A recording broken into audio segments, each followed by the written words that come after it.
ಈಗ ಹಕ್ಕಿಗಳು ತಮ್ಮ ಗೂಡನ್ನು ಕಟ್ಟಲು ಯಾವ ರೀತಿಯ ಸ್ಥಳವನ್ನು ಆಯ್ಕೆ ಮಾಡಿಕೊಳ್ಳುತ್ತವೆ ಎಂಬುದರ ಬಗ್ಗೆ ತಿಳಿಯೋಣ.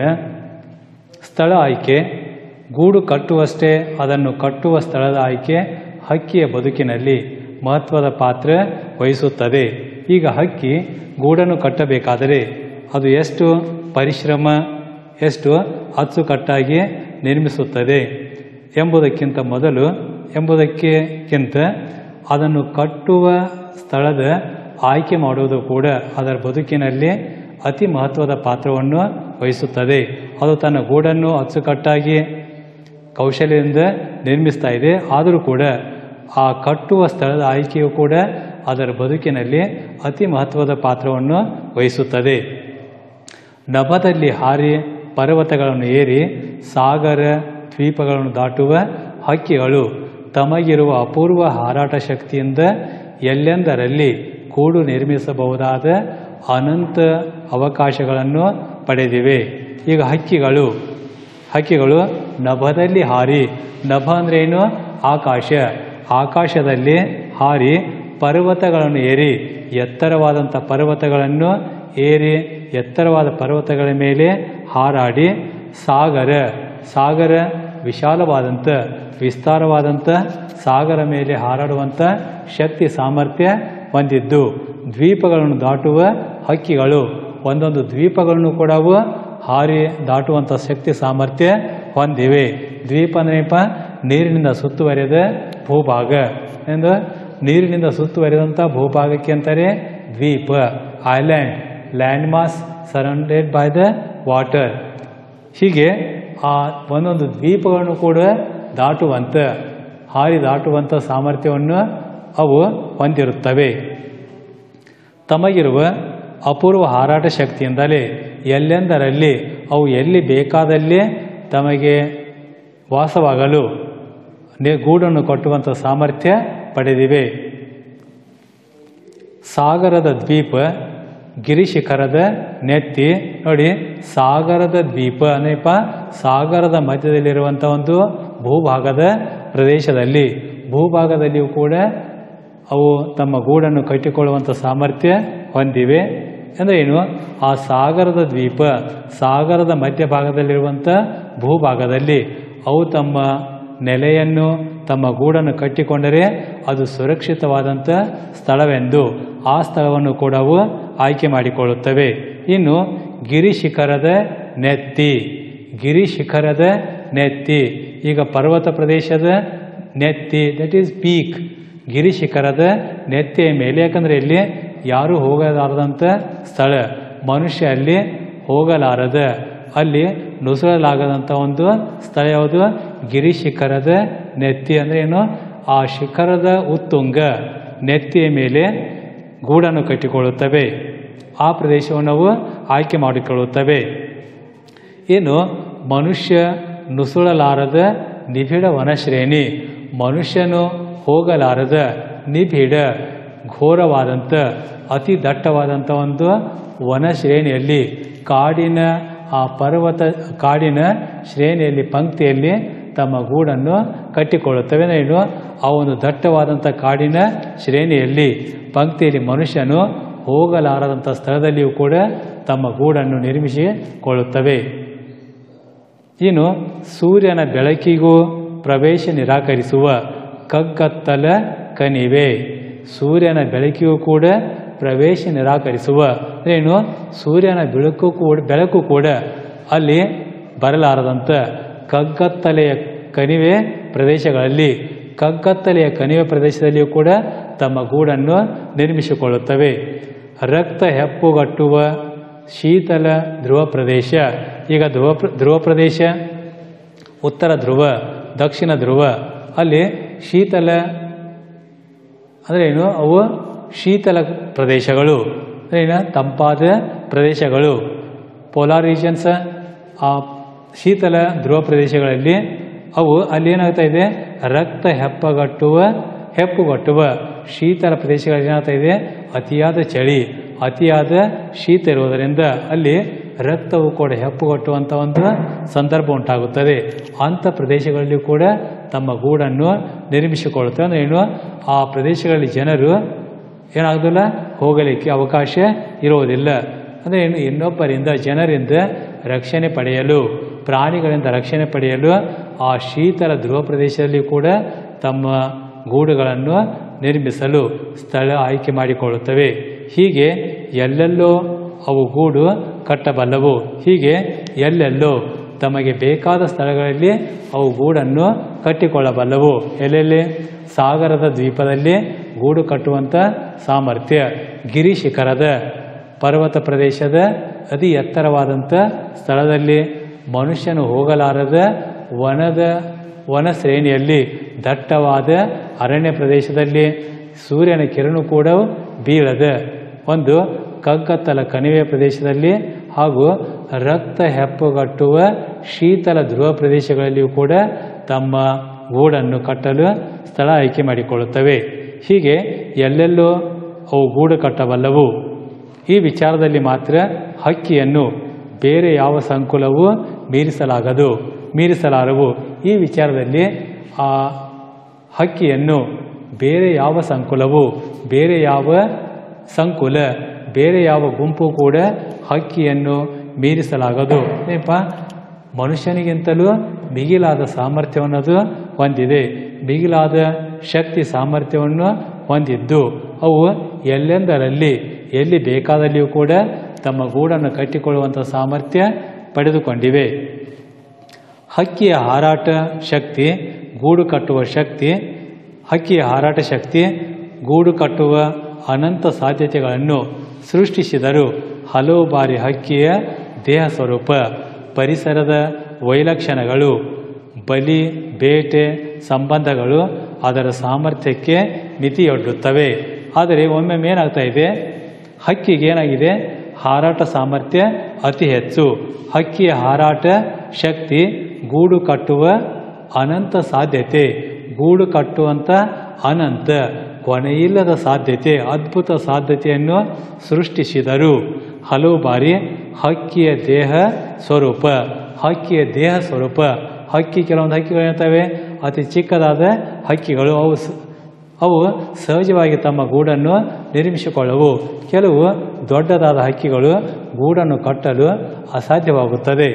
ಅವುಗಳ ದೇಹ ಸ್ವರೂಪದಲ್ಲಿ ಬದಲಾವಣೆಯಾದಂತೆ ಆ ಒಂದು ಸಾಮರ್ಥ್ಯ ಅಲ್ಲಿ ಕುಂಠಿತಗೊಳ್ಳುತ್ತೆ. ಆಮೇಲೆ ಪರಿಸರದ ವೈಲಕ್ಷಣಗಳು, ಪರಿಸರದಲ್ಲಿ ಆಗುವಂಥ ವೈಲಕ್ಷಣ, ಪರಿಸರದಲ್ಲಿ ಆಗುವಂಥ ಏರುಪೇರುಗಳು. ಆಮೇಲೆ ಬಲಿ ಬೇಟೆ, ಈಗ ಬೇಟೆಗಾರರು ಹಕ್ಕಿಗಳನ್ನು ಹಿಡಿಯಲು ಬಲಿಯನ್ನು ಹರಡುತ್ತಾರೆ. ಇನ್ನು ಬೇಟೆಗಾರರು ತಮ್ಮ ತೀಕ್ಷ್ಣವಾದ ಬಾಣಗಳಿಂದ ಹಕ್ಕಿಗಳ ಬೇಟೆಯಾಡುತ್ತಾರೆ.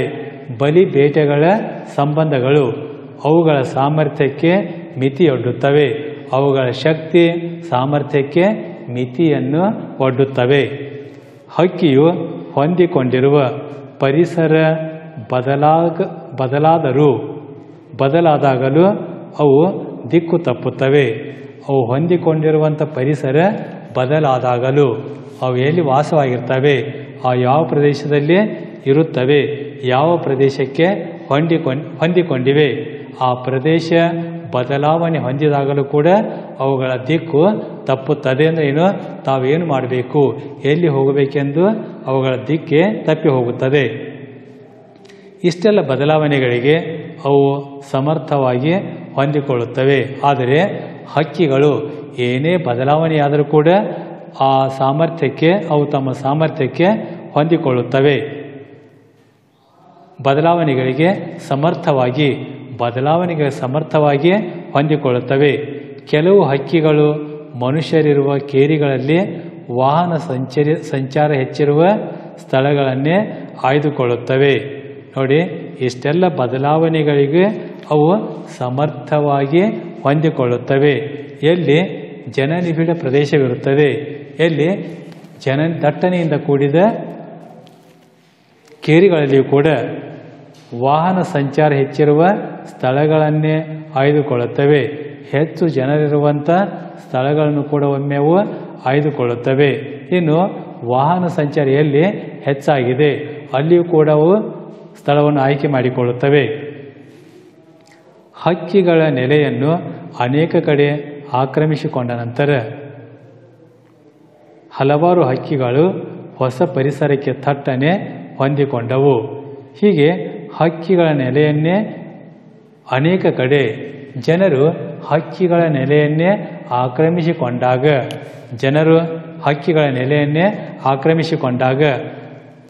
ನಂತರ ಹಲವಾರು ಹಕ್ಕಿಗಳು ಹೊಸ ಪರಿಸರಕ್ಕೆ ಥಟ್ಟನೆ ಹೊಂದಿಕೊಳ್ಳುತ್ತವೆ. ಹೊಸ ಒಂದು ಪರಿಸರಕ್ಕೆ ಅವು ಬೇಗನೆ ಹೊಂದಿಕೊಂಡು ತಮ್ಮ ಸ್ಥಳ ಆಯ್ಕೆಯನ್ನು ಮಾಡಿಕೊಳ್ಳುತ್ತವೆ. ಹಾಗಾಗಿ ನಾವೀಗ ಟ್ರಾನ್ಸ್ಫಾರ್ಮರ್ ಬಳಿ, ಮೀಟರ್ ಪೆಟ್ಟಿಗೆಯಲ್ಲಿ ಅಷ್ಟೇ ಏಕೆ ವಿದ್ಯುತ್ ತಂತಿಗಳಲ್ಲಿ ತೂಗಾಡುವ ಗೂಡುಗಳನ್ನು ಕಾಣುತ್ತಿದ್ದೇವೆ. ಹೀಗೆ ಮಾನವ ಆಕ್ರಮಿಸಿಕೊಂಡಂಥ ಸ್ಥಳಗಳಿಗೆ ಅವು ಥಟ್ಟನೆ ಹೊಂದಿಕೊಂಡು ಈಗ ವಿದ್ಯುತ್ ಟ್ರಾನ್ಸ್ಫಾರ್ಮರ್ ಬಳಿ ತಮ್ಮ ಗೂಡನ್ನು ನಿರ್ಮಿಸಿಕೊಳ್ಳುತ್ತವೆ. ಆಮೇಲೆ ಮೀಟರ್ ಪೆಟ್ಟಿಗೆಯಲ್ಲಿ ಮನೆಗೆ ಅಳವಡಿಸಿದಂಥ ಆ ಎಲೆಕ್ಟ್ರಿಕ್ ಅಥವಾ ವಿದ್ಯುತ್ ಮೀಟರ್ ಪೆಟ್ಟಿಗೆಯಲ್ಲಿ ತಮ್ಮ ಗೂಡನ್ನು ನಿರ್ಮಿಸಿಕೊಳ್ಳುತ್ತವೆ. ಅಷ್ಟೇ ಏಕೆ ವಿದ್ಯುತ್ ತಂತಿಯಲ್ಲಿ ತೂಗಾಡುವ ಗೂಡುಗಳನ್ನು ಕೂಡ ನಾವು ಕಾಣುತ್ತಿದ್ದೇವೆ.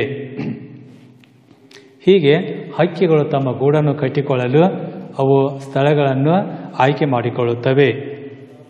ಇನ್ನು ಅಲಂಕಾರ ಪ್ರಜ್ಞೆ. ಹಕ್ಕಿಗಳು ತಮ್ಮ ಗೂಡನ್ನು ಕಟ್ಟಲು ಯಾವ ರೀತಿ ಅಲಂಕಾರ ಪ್ರಜ್ಞೆಯನ್ನು ಹೊಂದಿರುತ್ತವೆ? ಗೂಡಿನ ಒಳಭಾಗದಲ್ಲಿ ಶುಚಿತ್ವಕ್ಕೆ ಹಕ್ಕಿಗಳು ಹೆಚ್ಚು ಮಹತ್ವ ನೀಡುತ್ತವೆ.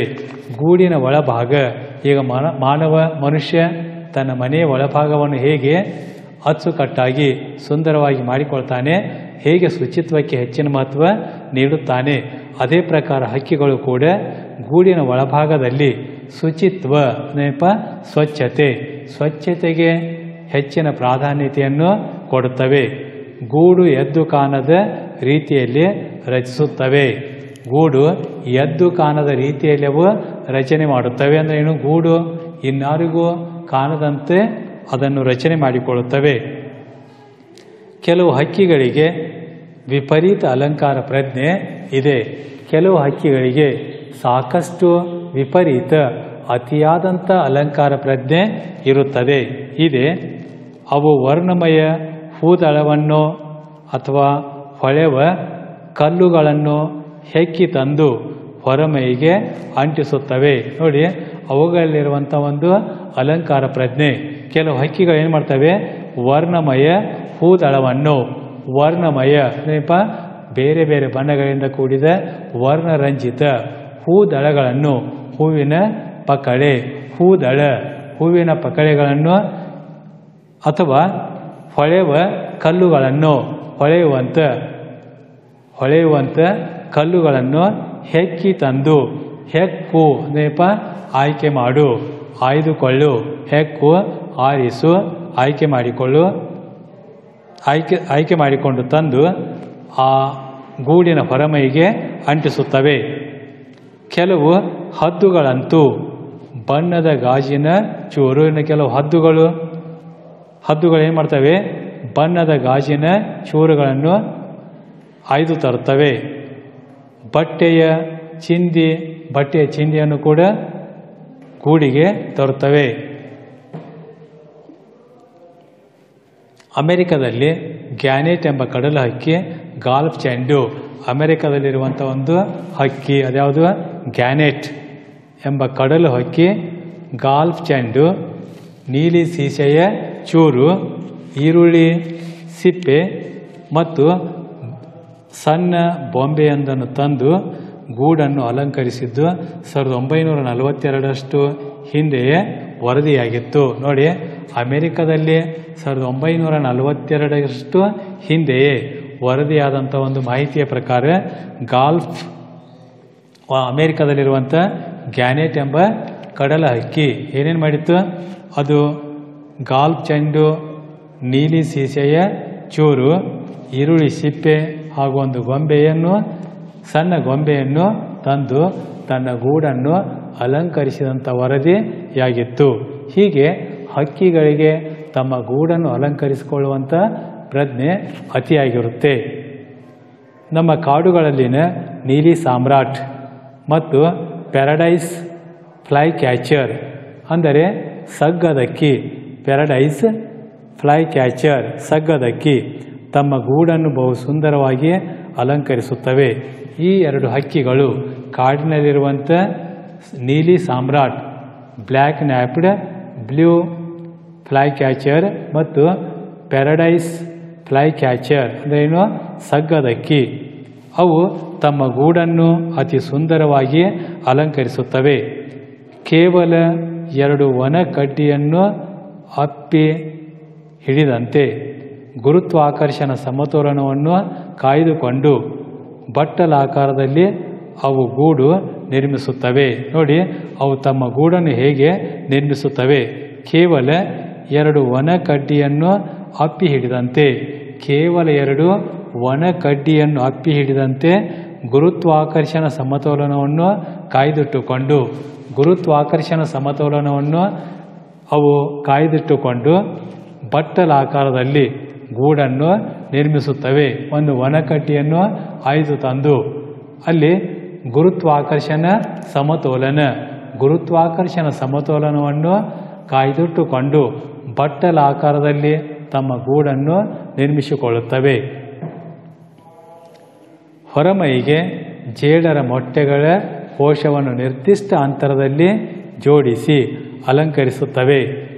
ಇನ್ನು ಆ ಗೂಡಿನ ಹೊರಮೈಗೆ ಜೇಡರ ಮೊಟ್ಟೆಗಳ ಕೋಶಗಳನ್ನು, ಜೇಡರ ಹುಳು ಗೊತ್ತಾ? ಆ ಜೇಡರ ಮೊಟ್ಟೆಯ ಕೋಶಗಳನ್ನು ನಿರ್ದಿಷ್ಟ ಅಂತರದಲ್ಲಿ ಗೂಡಿಗೆ ಆ ಜೇಡರ ಮೊಟ್ಟೆಯ ಕೋಶಗಳನ್ನು ನಿರ್ದಿಷ್ಟ ಅಂತರದಲ್ಲಿ ಅದನ್ನು ನಿರ್ದಿಷ್ಟವಾಗಿ ಅಳತೆ ಮಾಡುವಂತೆ ನಿರ್ದಿಷ್ಟ ಅಂತರದಲ್ಲಿ ಜೋಡಿಸಿ ಅಲಂಕರಿಸುತ್ತವೆ. ಶತ್ರುಗಳ ಕಣ್ಣಿಗೆ ಗೂಡು ಗೋಚರಿಸಬಾರದೆಂಬುದು ಅದರ ಉದ್ದೇಶ. ಅದೇಕೆ ಹಾಗೆ ಮಾಡ್ತಾ ಇದೆ?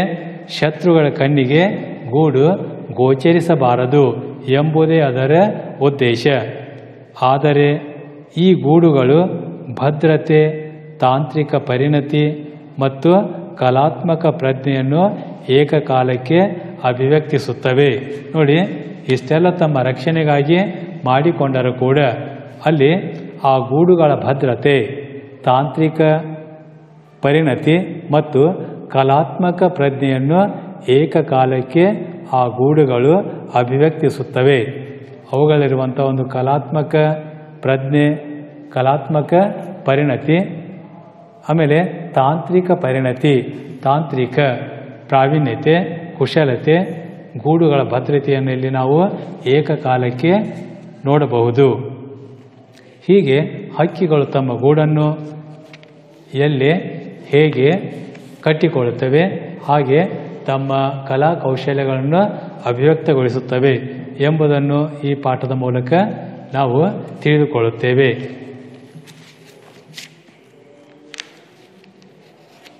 ಈ ಪಾಠದಲ್ಲಿ ಬಂದಿರುವಂಥ ಹೊಸ ಪದಗಳನ್ನು ಬರೆದು ಕೆಳಗೆ ಕೊಟ್ಟಿರುವ ಒಂದು ವಾಕ್ಯದ ಪ್ರಶ್ನೆಗಳಿಗೆ ಉತ್ತರ, 2-3 ವಾಕ್ಯದ ಪ್ರಶ್ನೆಗಳಿಗೆ ಉತ್ತರ ಹಾಗೂ ಭಾಷಾಭ್ಯಾಸದ ಎಲ್ಲ ಪ್ರಶ್ನೆಗಳನ್ನು ನಿಮ್ಮ ಫೇಸ್ಬುಕ್ಗಳಲ್ಲಿ ಬರೆದುಕೊಳ್ಳಬೇಕು.